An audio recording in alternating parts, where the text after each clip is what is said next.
Hello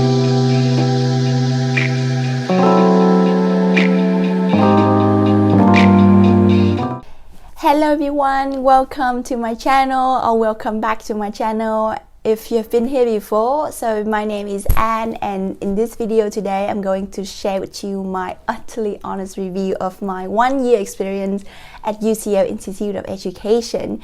As you might already know, that I did a master's in education back in September 2019, and I just finished due to a bit of a slight delay. So it's a 1-year taught program, a 1-year taught postgraduate program, started from September 2019 and I just finished in December 2020. And just 2 weeks ago, I had my online graduation ceremony.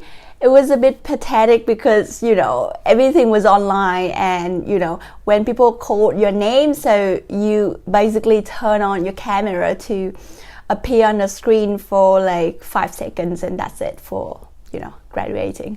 Anyway, back to the point. Today I'm going to share with you my experiences and also my review in terms of my academic, also my extracurricular, and also the support system that I've got during my time at UCL. Okay, so without further ado, let's get straight into it. First thing first, I just really want to address this question of why I decided to go for UCL in the first place. I think number one reason why UCL was because of its ranking. So UCL, especially IOE, has been ranked top in the world for education major for so many years. With the reputation also of the ranking, I could get like the high quality teaching and research that one might expect from a top university like UCL. So that's quite like understandable, like go-to reason. Number one, during my time at LSE, I was lucky enough to have had some chances to go to UCL for some research festivals. And once I was on the campus, I could really feel like the vibrant and also like the dynamic research and the discussions that, everyone was engaging in. So I thought, yeah, that could be, some fun and motivating experience I could be in for, my academic next step. So that's number one reason. Number two reason why I choose UCL is because of its location in London. Basically, I was in London for LSE before, so I know the city, I know, how to get around, and with just 1-year master, I really don't want to spend that much time just adjusting myself to the new surroundings. So I guess UCL is just, logical and sensible next step. It's right in the heart of Bloomsbury area. It's close to other universities like SOAS, Birkbeck. It's close to British Museum and also Soho, Chinatown. Everything is just, within walking distance. So I guess it's a really fun area to hang around and just to be there. And reason number three is really because the time commitment of this program, for me, it's 1 year. So I guess it's not too long really in terms of, if you don't like it, then it's only 1 year, But I think if you make it count, then 1 year is enough for you to really get some background and some expertise for the area that you want to focus on for the next step of your academic career, if you really want to pursue that path. So all things considered, I decided to go for UCL. The next thing that I want to talk about is my academic experience at UCL. So my MA program, or Master of Art program as it's called, is 1 year. So the program is basically credit based in the sense that I have 5 modules equal to 180 credits to finish in order to be able to graduate. So the 2 modules are compulsory, which are what is education and understanding research, and the other 2 modules you can choose from, a long list. And also, like, the final project is your dissertation. For the what is education module, I think it's such a broad and wide-ranging module that it has something for everyone. We've got to learn, different learning theories, So it's more like instructional learning, theories, design sort of thing, and also like the sociological aspects of education, you know, social justice, inequalities of education, but also, you know, you learn a bit about the comparative aspects of education as well. So different theories, different contexts, different scholars for you to engage with. The next mandatory module is understanding research. So for this module, it's more methodological. So you learn to analyze and, more importantly, to critique like research in education. So, you know, you got to learn how to do a literature review, how to conduct interviews, and what are like, you know, factors of consideration for doing like a scientific research. So it basically builds that foundation for you to go on and do your own research in your dissertation, or even like, you know, in other further independent research that you might want to pursue in the future. So I think like these two modules are like all great, and it sets you up for a very good solid foundation for the next steps, whatever that is for you.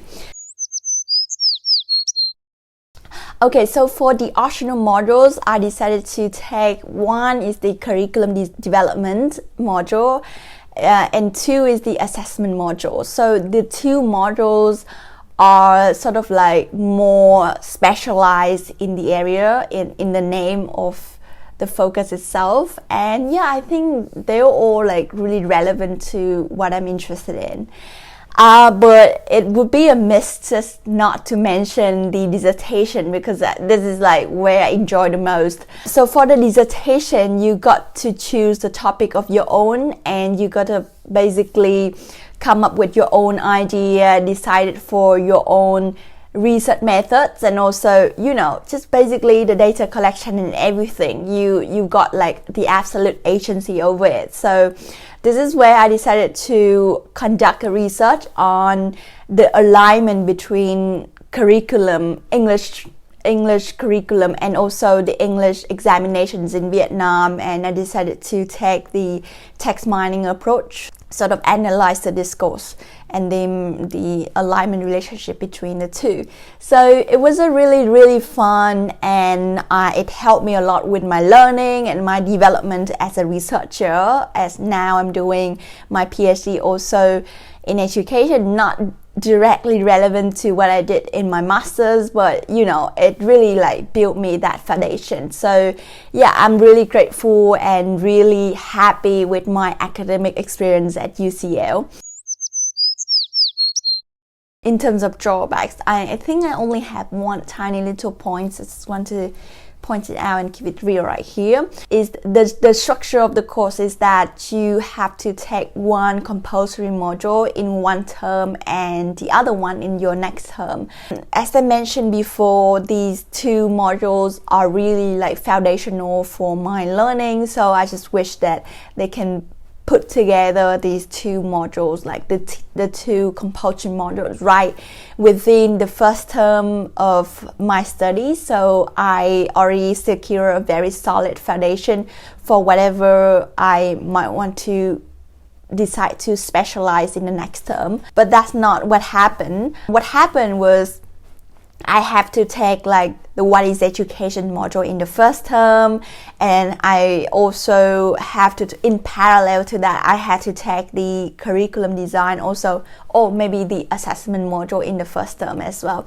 So I kind of like, you know, lack that methodological foundation to understand the assessment research. So what I wish was just to push it a bit later for all the optional modules in the later terms, and you know, get all of your foundational and background knowledge right in the first term. So yeah, that's not really a complaint. I managed to survive all of those courses with distinction anyhow, so I just get that.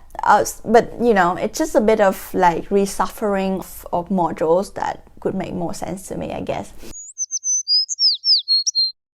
The next thing that I want to talk about is student support. Since UCL is such a large university, you do get a lot of benefits just being a part of the institution. I mean, from the facilities, the library, there's so many resources like rare finds you can just randomly pick up whenever I walk around the library. And also the student service center is open 24/7, and that was before COVID. I'm not sure, the situation might have changed a bit now, but it's a massive campus and you can do so much whenever you're around. One thing that I have to mention here is the fact that I benefited a lot from the generous funding scheme of UCL. So even though I didn't manage to get full funding for my master's studies, during my time here, which also coincided with COVID-19, I did get a lot of financial support from UCL Student Union and also UCL the university, which really relieved lots of financial pressures for me at the time. So for that reason, I'm really grateful for my UCL experience here. Also, I have to mention the fact that UCL offers lots of work, paid work opportunities for students on campus. So during my time there, I got involved with an internship at the Academic Writing Center. It was 3 weeks, but I also got paid for what I did to help the center to restructure their buddy scheme, and also just to send out and do some survey feedback, get some feedbacks from students for their experiences. And also I got to work with my own lecturers and departmental tutors to help them develop new materials for the courses for the next coming year. So these are amazing opportunities for me to get some hands-on experiences, but also I get some good pay as well. The next and final points I want to talk about is the career service here. So UCL got its own sort of career service center for students who are applying for jobs, and also they're sort of organizing different events, career events and career fairs and recruitment activities on campus. To compare the service between UCL and LSE, I somehow still prefer the LSE approach, which is more individualized and tailored to my own needs. So, but to be fair, those are top schools in London, and you do get that sort of early access to events and orientation sessions. So, I don't see much of a difference here. So for me, I was applying for PhD opportunities at the time, and I was very lucky to have my academic tutors to help me with writing references, and also she was very kind to give me feedback on my research proposal that I was using for my application as well. And eventually I managed to secure full funding for my PhD research, and I think part of the reason was because of my background and my studies at UCL that helped me to stand out in the application process. So that's what happened. And now comes to the verdict of whether or not it's worth pursuing a master's at UCL or at IOE.